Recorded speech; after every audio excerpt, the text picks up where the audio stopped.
288 సీట్లుండగా BJP కూటమి 220 స్థానాల్లో ఆధిక్యంలో ఉంది. కాంగ్రెస్ కూటమి కేవలం 52 సీట్లకే పరిమితమైంది. రాష్ట్రంలోని అన్ని రీజియన్లలో కమలం కూటమి జోరు కనిపించింది. ఇక బీజేపీ కూటమి గ్రాండ్ విక్టరీ కొట్టడంతో నెక్స్ట్ మహారాష్ట్ర ముఖ్యమంత్రి ఎవరన్నది ఆసక్తికరంగా మారింది. బీజేపీ సింగిల్ గానే 125 సీట్లు సాధించడంతో మాజీ ముఖ్యమంత్రి, ప్రస్తుత ఉప ముఖ్యమంత్రి దేవేంద్ర ఫడ్నవీస్ కు సీఎం పదవి దక్కనుందని తెలుస్తోంది. ఇక ముంబైలోని ఫడ్నవీస్ నివాసంలో కీలక సమావేశం జరిగింది. బీజేపీ అగ్రనేతలు హాజరయ్యారు. ఫడ్నవీస్ సీఎం పదవి చేపట్టాలని సమావేశం డిమాండ్ వచ్చిందని సమాచారం. అయితే మరోవైపు ముఖ్యమంత్రి సీట్పై ఏక్నాథ్ షిండే వర్గం నిర్ణయంపై ఉత్కంఠ నెలకొంది. మెజారిటీ సీట్లు సాధించిన పార్టీకే ముఖ్యమంత్రి పదవి ఇవ్వాలనే నిబంధన ఏం లేదని షిండే కామెంట్స్ చేశారు. రైట్, ఇక ఇదే అంశానికి సంబంధించి మనతో మాట్లాడడానికి మా చీఫ్ ఎడిటర్ భరత్ గారు లైవ్ లో ఉన్నారు. భరత్, స్పందన, మహారాష్ట్ర ఎన్నికలకు సంబంధించి ఒకటైతే క్లారిటీ ఉంది. అక్కడ మహాయుతి కూటమి, బీజేపీ నేతృత్వంలోని ఎన్డీఏ కూటమి ఆల్మోస్ట్ 3/4 మెజారిటీతో రాబోతుంది. అంటే ఒక విధంగా అక్కడ ఎన్డీఏ సునామీ మనకు కనబడుతుంది. ఒకసారి ఎన్నికల కమిషన్ సంబంధించిన వెబ్సైట్ చూద్దాం. లేటెస్ట్ సిచ్యువేషన్ సంబంధించి ఎన్నికల కమిషన్ వెబ్సైట్ ప్రకారం ఒకసారి మహారాష్ట్రలో ఎటువంటి సిచ్యువేషన్ ఉందో చూద్దాం. టోటల్ మహారాష్ట్రలో 288 అసెంబ్లీ స్థానాలున్నాయి. బీజేపీ 125 స్థానాల్లో లీడింగ్ ప్లస్ విన్ కలిపి కనబడుతుంది. శివసేన షిండే వర్గం 55 స్థానాలు, ఎన్సీపీ అంటే అజిత్ పవార్ ఎన్సీపీకి 39 స్థానాలు, శివసేన ఉద్దవ్ బాల్ ఠాకరేకి 20 స్థానాలు, INC Indian national Congress 19, NCP Sharad Pawar 12, others and independents 18. So ఇవన్నీ కలిపితే కనుక 125, 55, 180 ప్లస్ 39, 219 స్థానాలు. అవుట్ ఆఫ్ 288, 220 స్థానాలలో గెలిచే విధంగా ఇప్పుడు ఎన్డీఏ కూటమి మనకు కనిపిస్తుంది. భారతీయ జనతా పార్టీ ఆల్రెడీ ఒకటి గెలిచింది, 124 స్థానాల్లో ఆధిక్యతలో ఉంది. లాస్ట్ టైం శివసేన బీజేపీ రెండు కలిసి పోటీ చేసినప్పుడు చాలా ఎక్కువ స్థానాల్లో 160కి పైగా స్థానాల్లో బీజేపీ పోటీ చేస్తే 122 స్థానాల్లో గెలిచింది. ఈసారి కేవలం 149 స్థానాల్లో పోటీ చేస్తే 125 స్థానాల్లో గెలిచింది. ఆల్మోస్ట్ 80% పైగా సక్సెస్ రేటు బీజేపీ మహారాష్ట్రలో సాధించిన పరిస్థితి. శివసేన షిండే వర్గం 81 స్థానాల్లో పోటీ చేసింది, 55 స్థానాల్లో గెలిచింది. అంటే 65% సక్సెస్ రేటు మనకు శివసేన షిండే వర్గానికి సంబంధించి మనకు మహారాష్ట్రలో కనిపిస్తుంది. సో ఇక్కడ 149లో 125 సీట్లు, 125-126 సీట్లు గెలవడం ఒకటి. 81 స్థానాల్లో 55 స్థానాలు మాత్రమే షిండే వర్గం గెలిచింది. వాళ్ళకి దాదాపు 60-65% సక్సెస్ రేట్ ఉంటే బీజేపీ సక్సెస్ రేట్ మాత్రం చాలా ఎక్కువ ఉంది. సో లాస్ట్ టైం కూడా బీజేపీ ఎక్కువ అసెంబ్లీ సీట్లు ఉన్నా సరే షిండే వర్గానికి సీఎం పదవి ఇచ్చారు. ఎందుకంటే అక్కడ బాల్ ఠాకరే కుమారుడు ఉద్దవ్ ఠాకరేతో విభేదించిన నేపథ్యంలో, ఆ పార్టీని చీల్చిన నేపథ్యంలో ఇచ్చారు. కానీ ఈసారి Bharatiya Janata party CM seat వదులుకునేందుకు సిద్ధంగా లేదని తెలుస్తుంది. అయితే ఆల్రెడీ షిండే దీని మీద కామెంట్ చేశారు. ఎందుకంటే ఎన్నికలకు ముందు ఎవరు సీఎం అన్న విషయం మీద మహాయుతి పోలేదు. సేమ్ మహావికాస్ ఆఘాది కూడా అదేవిధంగా ముందుకెళ్ళింది. ముఖ్యంగా ఉద్దవ్ బాల్ ఠాకరే వర్గానికి సంబంధించి ఉద్దవ్ ఠాకరే నన్ను సీఎం క్యాండిడేట్ గా డిక్లేర్ చేయండి అని అడిగినా సరే కాంగ్రెస్ పార్టీ ఒప్పుకోలేదు.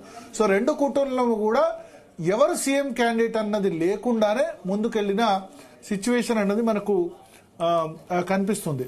సో ఈ రెండు సందర్భాల నేపథ్యంలో ఇప్పుడు వచ్చిన ఎలక్షన్ రిజల్ట్స్ ని గనక మనం ఒకసారి గనక తీసుకుంటే గనక బీజేపీ దాదాపు 85% పైగా సక్సెస్ రేట్ ఉంది.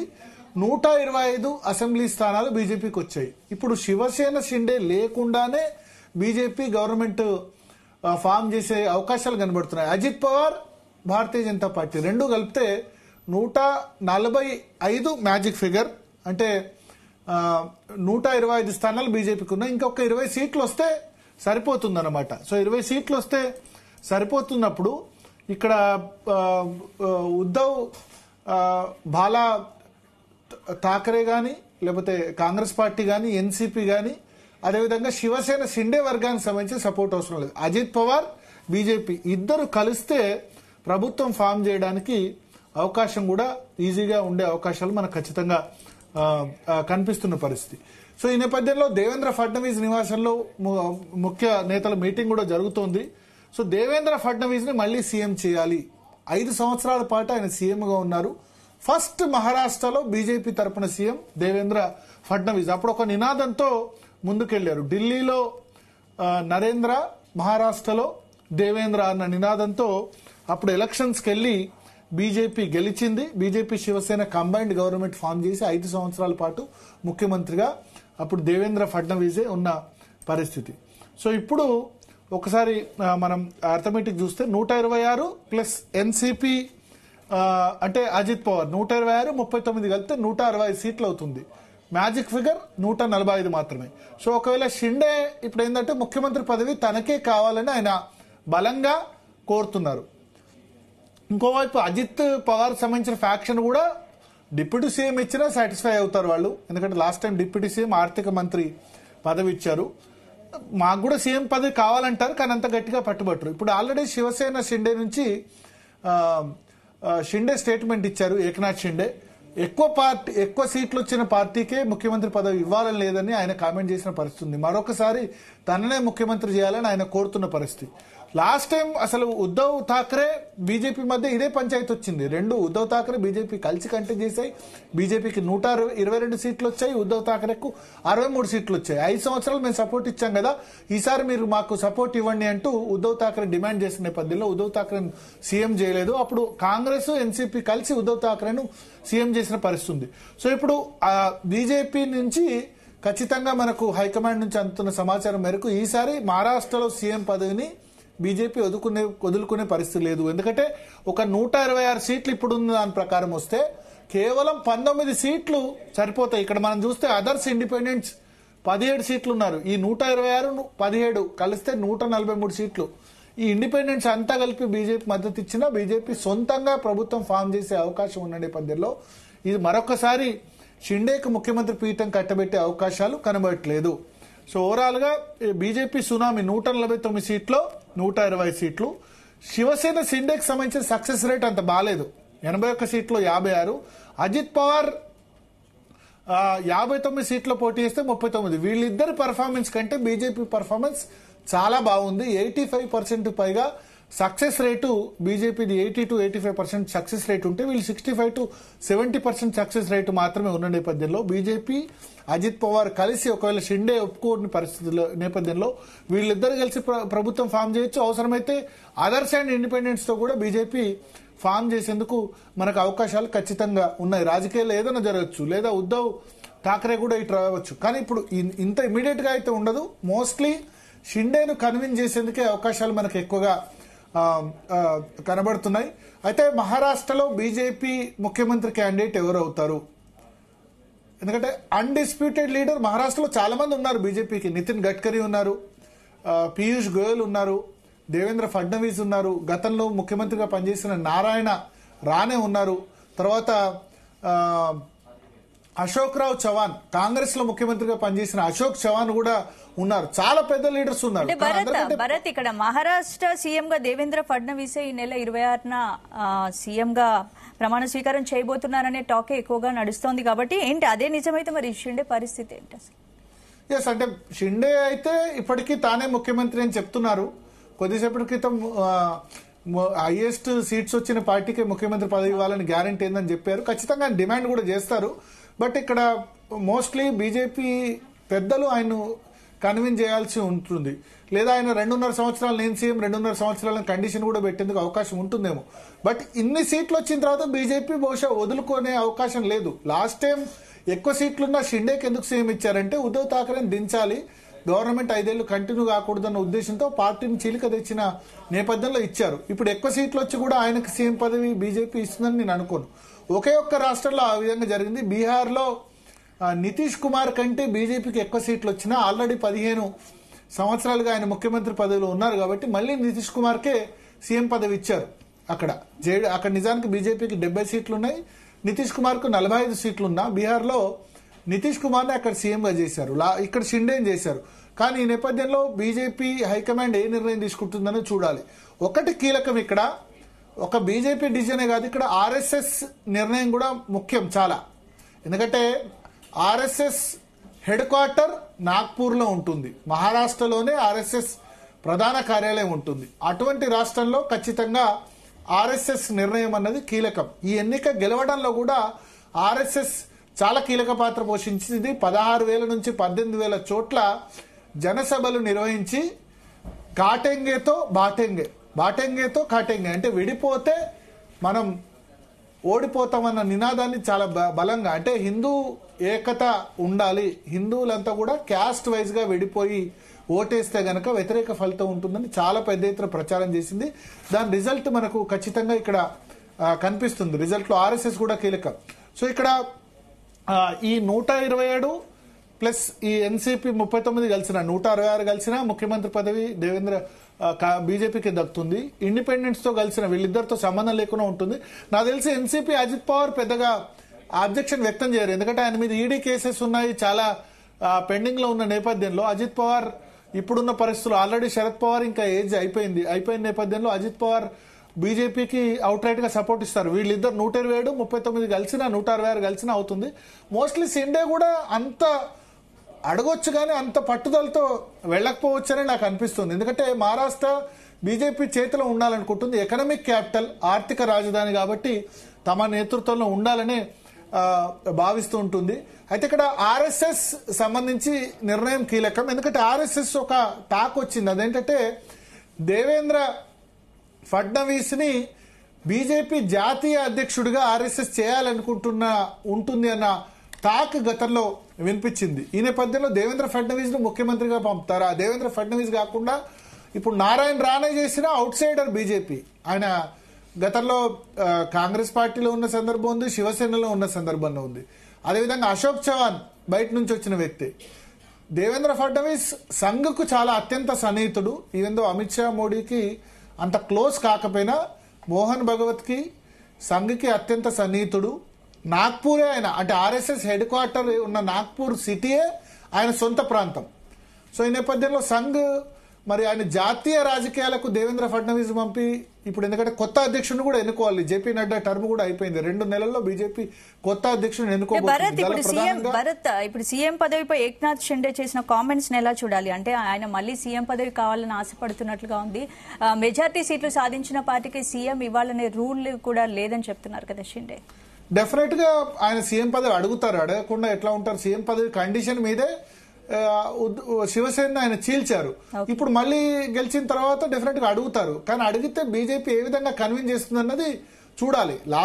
అంతకుముందు 5 సంవత్సరాలు కూడా దేవేంద్ర ఫడ్నవీస్ సీఎం గా ఉన్నప్పుడు కూడా శివసేన కూడా అడిగింది. సెకండ్ టర్మ్ లో మాత్రం ఇంకా మాకు ఖచ్చితంగా ఇవ్వాల్సింది 5 సంవత్సరాలు అని చెప్పారు. సో ఈ నేపథ్యంలో ఈసారి షిండే అడుగుతారు, షిండేని కన్విన్స్ చేసేందుకు ప్రయత్నం చేస్తారు. ఆయన ఒప్పుకోకపోతే అప్పుడు అజిత్ పవార్ తో డైరెక్ట్ గా ముందుకెళ్లడం, ఇండిపెండెన్స్ తో వెళ్లే, ఎందుకంటే క్లియర్ మనకు అక్కడ ఫిగర్ కనబడుతుంది. 126 నుంచి 130 వరకు వెళ్ళినా ఆశ్చర్యం లేదు, ఎందుకంటే ఇప్పుడు 127 సీట్లు ఎలక్షన్ కమిషన్ వెబ్సైట్ ప్రకారం మనకు కనబడుతుంది. 28 రౌండ్ చాలా కౌంటింగ్లు ఇంకా సగం రౌండ్స్ మాత్రమే పూర్తయ్యాయి. గెలిచే పార్టీకి జనరల్ గా ఎక్కువ వస్తాయని ఉన్న నేపథ్యంలో ఇక్కడ సంఘ్ కీలకం. సంఘ్ దేవేంద్ర ఫడ్నవీస్ జాతీయ రాజకీయాలకు పంపాలనుకుంటే వేరే వ్యక్తిని సీఎం గా చేయొచ్చు, బీసీ బ్యాక్వర్డ్ క్యాస్ట్ నుంచి అయిన ఎవరైనా సీఎం చేయొచ్చు. భరత్ మరోవైపు ఇప్పుడు తన భర్త సీఎం కావాలని కోరుకుంటున్నానని అజిత్ పవార్ భార్య కూడా కామెంట్స్ చేశారు. అంటే బీజేపీ కూటమిలో సీఎం పదవిపై ఏకాభిప్రాయం పాసిబులేనా? అసలు ఆబ్వియస్లీ అడుగుతారు, సీఎం పదవి వద్దని ఎవరంటారు, కానీ అజిత్ పవార్ సీఎం పదవి ఇస్తేనే బీజేపీతో కలుస్తా అని మాత్రం అనకపోవచ్చు. ఎందుకంటే ఆయనకున్న కేసులు గానీ ఇవి గానీ డిప్యూటీ సీఎంతో సాటిస్ఫై అవ్వచ్చు. డిప్యూటీ సీఎం ఆర్థిక మంత్రిగా ఉన్నారు. బీజేపీ అల్టిమేట్ గా ఇక్కడ ఈ విషయంలో నిర్ణయం తీసుకోవాల్సింది అమిత్ షా, నరేంద్ర మోడీ. మహారాష్ట్రలో అమిత్ షా, నరేంద్ర మోడీ, ఆర్ఎస్ఎస్ ఈ 3 కలిసి నిర్ణయం తీసుకోవాలి. మోహన్ భగవత్ ఇప్పుడు హైదరాబాద్ లో ఉన్నారు. బహుశా ఈ రిజల్ట్ ఆయన కూడా, లోక్ మంథన్ కార్యక్రమం హైదరాబాద్ లో జరుగుతుంది, రిజల్ట్ ఆయన కూడా కీన్ గా వాచ్ చేస్తున్నారు. సంఘ్ హెడ్ క్వార్టర్ ఉన్న స్టేట్ కాబట్టి సంఘ్ పాత్ర కీలకం. సంఘ్ తీసుకోమంటే డెఫినెట్ గా నరేంద్ర మోడీ, అమిత్ షా కూడా ఆ విషయంలో ముఖ్యమంత్రి పదవి తీసుకుంటారు. ఆ ముఖ్యమంత్రి క్యాండిడేట్ ఎవరు అన్నది ఇక్కడ important. Most likely Devendra Fadnavis next CM కావచ్చు, అన్లెస్ దేవేంద్ర ఫడ్నవీస్ ను బీజేపీ జాతీయ అధ్యక్షుడిగా నియమించాలని సంఘ్ నిర్ణయం తీసుకుంటే తప్ప మరొకసారి ముఖ్యమంత్రిగా ఇప్పుడున్న పరిస్థితిలో దేవేంద్ర ఫడ్నవీసే మరొకసారి మహారాష్ట్ర సీఎంగా నిలిచేందుకు గట్టి అవకాశాలు అయితే ఖచ్చితంగా మనకు కనబడుతున్నాయి. సో మనం ఈ రాబోయే 4-5 రోజుల్లో, వారం రోజుల్లో దేవేంద్ర ఫడ్నవీసే కొత్త మహారాష్ట్ర ముఖ్యమంత్రిగా బాధ్యతలు స్వీకరించేందుకు అవకాశాలు ఎక్కువ ఉన్నాయి. 2-3 ఇష్యూస్ ఉన్నాయి. అంటే సీఎం ఇష్యూ పక్కన పెడితే ఇక్కడ మనం మ్యాప్ చూస్తే కనుక మొత్తం కాషాయమయం అయిపోయిన పరిస్థితి కనిపిస్తోంది. ఒకసారి పవన్ కళ్యాణ్ సంబంధించి చూద్దాం. పవన్ కళ్యాణ్ పోటీ ప్రచారం చేసిన కాన్స్టిట్యున్సీస్, పూణే కంటోన్మెంట్ లో ఆయన ప్రచారం చేశారు. పూణే కంటోన్మెంట్ లో ఎటువంటి సిచ్యువేషన్ ఉంది మనం చూద్దాం. పూణే కంటోన్మెంట్ నియోజకవర్గంలో పవన్ కళ్యాణ్ ప్రచారం చేశారు. ఒకసారి ఎలక్షన్ కమిషన్ వెబ్సైట్ లో చూద్దాం అక్కడ సిచ్యువేషన్ ఏంటి అని. పూణే కంటోన్మెంట్ కాంబ్లే సునీల్ ధ్యాన్దేవ్ 2400 ఓట్ల ఆధిక్యంలో ఉన్నారు. 15 రౌండ్లు కంప్లీట్ అయ్యాయి, ఇంకొక 5 రౌండ్లు ఉన్నాయి. చాలా టఫ్ కాన్స్టిట్యున్సీస్ పవన్ కళ్యాణ్ కి ఇచ్చారు. ఇక్కడ భారతీయ జనతా పార్టీ ఆధిక్యత కనబరుస్తుంది.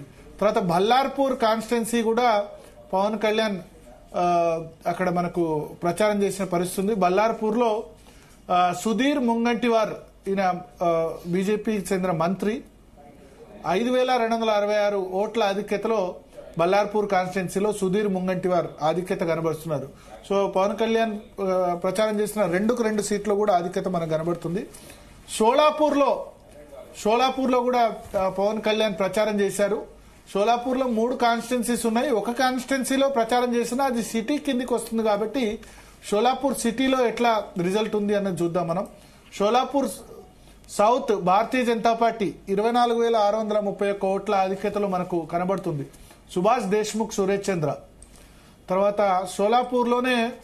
షోలాపూర్ సిటీ సెంట్రల్ దేవేంద్ర రాజేష్ కోటే 5,848 ఓట్ల ఆధిక్యతలో ఉన్నారు. సో షోలాపూర్ లో ఈ దేవేంద్రకే కోటేకే ప్రచారం చేశారు పవన్ కళ్యాణ్. బట్ పక్క కాన్స్టిట్యున్సీస్ మీద కూడా ఎఫెక్ట్ ఉంటుంది. అక్కడ సెకండ్ పొజిషన్ లో మజ్లిస్ ఉంది, మనం చూడొచ్చు. ఫరూక్ మక్బూల్ షబ్ది మజ్లిస్ 5,848 ఓట్లతో ఉన్నారు. కాంగ్రెస్ పార్టీ థర్డ్ పొజిషన్ లో ఉంది. మజ్లిస్ ఈ కాన్స్టిట్యున్సీలోనే మజ్లిస్ కు వ్యతిరేకంగా అసదుద్దీన్ ఓవైసీ, అక్బరుద్దీన్లకు వ్యతిరేకంగా పవన్ కళ్యాణ్ మాట్లాడిన పరిస్థితి ఉంది షోలాపూర్ కాన్స్టిట్యున్సీ సంబంధించి. అదేవిధంగా షోలాపూర్ సిటీ సెంట్రల్, ఇక్కడ కూడా షోలాపూర్ సిటీ సెంట్రల్ లో భారతీయ జనతా పార్టీ ఆధిక్యంలో ఉంది. షోలాపూర్ సౌత్ లో ఆధిక్యంలో ఉంది. అదేవిధంగా షోలాపూర్ సిటీ నార్త్ లో కూడా భారతీయ జనతా పార్టీ ఆధిక్యంలో ఉంది. సో షోలాపూర్ అర్బన్ లో పవన్ కళ్యాణ్ చేసిన ప్రచారం వల్ల 3 సీట్లో కూడా భారతీయ జనతా పార్టీ ఆధిక్యంలో ఉన్న పరిస్థితి కనిపిస్తుంది. సో 5 సీట్లలో ఇప్పటి వరకు మనం పవన్ కళ్యాణ్ సమయం చూసాం. 5 సీట్లలో కూడా భారతీయ జనతా పార్టీ అభ్యర్థులు ఆధిక్యతలో ఉన్న పరిస్థితి మనకు కనిపిస్తుంది. అదేవిధంగా డెగ్లూర్ కాన్స్టిట్యున్సీ, డెగ్లూరులో కూడా బీజేపీ ఆధిక్యంలో ఉంది 18,180 ఓట్లతో. అంతార్పూర్కర్ జితేష్ రావు సాహెబ్ 18,000 ఓట్ల ఆధిక్యతలో డెగ్లూరులో ఉన్నారు. ఇక లాతూర్ కాన్స్టిట్యున్సీలో కూడా ప్రచారం చేశారు. లాతూర్ కాన్స్టిట్యున్సీ కాంగ్రెస్ పార్టీకి కంచుకోట. ఎందుకంటే విలాసరావు దేశ్ముఖ్ మహారాష్ట్ర లోకప్రియ నేత, చాలా మాజీ ముఖ్యమంత్రి, ఆయనకు సంబంధించిన ప్లేస్ లో ఇక్కడ మాత్రం కాంగ్రెస్ పార్టీ 6,700 ఓట్ల ఆధిక్యంలో ఉంది. డాక్టర్ అర్చనా పాటిల్ బీజేపీ 2వ పొజిషన్ లో ఇక్కడ లాతూర్ సిటీలో ఉన్నారు. ఈ ఒక్క కాన్స్టిట్యున్సీ మాత్రమే పవన్ కళ్యాణ్ పోటీ చేసిన చోట కాంగ్రెస్ పార్టీ ఆధిక్యంలో ఉంది. మిగతా అన్ని చోట్ల కూడా లాతూర్ సిటీ చూసాం, లాతూర్ రూరల్ కూడా చూద్దాం మనం. లాతూర్ రూరల్ సంబంధించి ఇక్కడ కూడా భారతీయ జనతా పార్టీ ఆధిక్యం. ఎందుకంటే సిటీలో ప్రచారం చేసినప్పుడు ఆ ఎఫెక్ట్ ఖచ్చితంగా రూరల్ ఏరియాలో ఉంటుంది. ఇక్కడ బీజేపీ ఆధిక్యంలో ఉంది. సో ఒక లాతూర్ సిటీ తప్ప పవన్ కళ్యాణ్ ప్రచారం చేసిన అన్ని స్థానాల్లో, షోలాపూర్ లో 3 స్థానాలు, పూణే కంటోన్మెంట్, బల్లార్పూర్, అదేవిధంగా డెగ్లూర్, లాతూర్ రూరల్, అన్ని చోట్ల కూడా బీజేపీ. అంటే భరత్, ఇప్పుడు ఏపీలో జనసేన పోటీ చేసిన అన్ని సీట్లలో 100% సక్సెస్ సాధించింది. ఇప్పుడు మహారాష్ట్రలో ప్రచారం చేసిన అన్ని ప్లేస్లలో కూడా దాదాపు అభ్యర్థులు కూడా గెలిచారు. కాబట్టి ఏంటి పవన్ ఫ్యూచర్ నేషనల్ లీడర్ అనుకోవచ్చా? అంటే పవన్ కళ్యాణ్ గేమ్ చేంజర్. ఇప్పుడు రామ్ చరణ్ సినిమా తీస్తున్నారు, but Pawan Kalyan game changer అవుతున్నారు. అక్కడ ఆంధ్రప్రదేశ్ లో గేమ్ చేంజ్ చేశారు, ఇక్కడ మహారాష్ట్రలో గేమ్ చేశారు. నెక్స్ట్ డెఫినెట్ గా భారతీయ జనతా పార్టీ అన్ని చోట్ల ఉపయోగించుకుంటుంది. తమిళనాడులో ఆల్రెడీ ఆయన ఉదయనిధి స్టాలిన్ గురించి మాట్లాడారు. నెక్స్ట్ ఎందుకంటే తమిళనాడులో ఈ కాపు పాపులేషన్ చాలా ఎక్కువ, తెలుగు వాళ్ళు వలస చాలా మంది వెళ్లారు. పవన్ కళ్యాణ్ కు అక్కడ కూడా ఫాలోయింగ్ ఉంది. ఆల్రెడీ ఆయన తమిళ రాజకీయాల గురించి ట్వీట్ చేస్తూ వస్తున్నారు. అన్ని చోట్ల అంటే తెలుగు పాపులేషన్ ఎక్కువ ఉన్న చోట డెఫినెట్ గా పవన్ కళ్యాణ్ భారతీయ జనతా పార్టీ వినియోగించుకుంటుంది. ప్రత్యేకంగా అమిత్ షా ఫోన్ చేసి మరి ప్రచారానికి వెళ్ళమని చెప్పారు. పవన్ తుఫాన్ అని మోడీ అన్నట్లుగానే మహారాష్ట్రలో పవన్ తుఫాన్ కనిపించింది. బీజేపీ హైకమాండ్ కు పవన్ చాలా ప్లస్ అవుతున్నారు అనుకోవచ్చు. డెఫినెట్ గా బీజేపీ హైకమాండ్ కు చాలా ఇష్టమైన వ్యక్తిగా పవన్ కళ్యాణ్ మారారు. మొన్న హర్యానాలో అక్కడ కొత్త ముఖ్యమంత్రి ప్రమాణ స్వీకారానికి వెళ్ళినప్పుడు కూడా నరేంద్ర మోడీ ఆయన్ని చాలా ఆప్యాయంగా పలకరించి పవన్ కళ్యాణ్ సనాతన ధర్మం మీద చేసిన కామెంట్ కూడా పవన్ కళ్యాణ్ క్యా సనాతన్ వాది అంటూ ఆయన పలకరించారు. సో ప్రతి విషయాన్ని కూడా పవన్ కళ్యాణ్ ఆంధ్రప్రదేశ్ లో ఆయన చేస్తున్న ప్రతి అడుగును కూడా బీజేపీ హైకమాండ్ ఫాలో అవుతుంది. తమ తురుపు ముక్కగా సౌత్ ఇండియానే కాదు, నార్త్ ఇండియాలో తెలుగు వాళ్ళు ఉన్న ప్రదేశాలు, మేబీ నెక్స్ట్ ఢిల్లీ ఎలక్షన్ ఉంది, ఢిల్లీ ఎలక్షన్ లో తెలుగు వాళ్ళు ఉన్న ప్రాంతాల్లో పవన్ కళ్యాణ్ ని యూజ్ చేసుకోవచ్చు. డెఫినెట్ గా ఆయన తప్పకుండా పవన్ కళ్యాణ్ కూడా చాలా చోట్ల మరాఠీలో మాట్లాడారు, మరాఠీలో రాసుకుంటూ వచ్చి మాట్లాడారు. అక్కడ చాలా విషయాలు ప్రస్తావించారు. ఓవైసీ గురించి దాడి చేశారు, తర్వాత నరేంద్ర మోడీ గొప్పతనం గురించి వివరించారు. డెఫినెట్ గా ఒక విధంగా పవన్ కళ్యాణ్ ఒక విధంగా భారతీయ జనతా పార్టీకి, ముఖ్యంగా నరేంద్ర మోడీకి, అమిత్ షాకు చాలా ఇష్టడుగా ఉన్నారు. అదే మిత్రత్వాన్ని వాళ్ళు కంటిన్యూ చేసే అవకాశం ఖచ్చితంగా మనకు కనబడుతుంది. స్పందన. Right, thank you Bharat.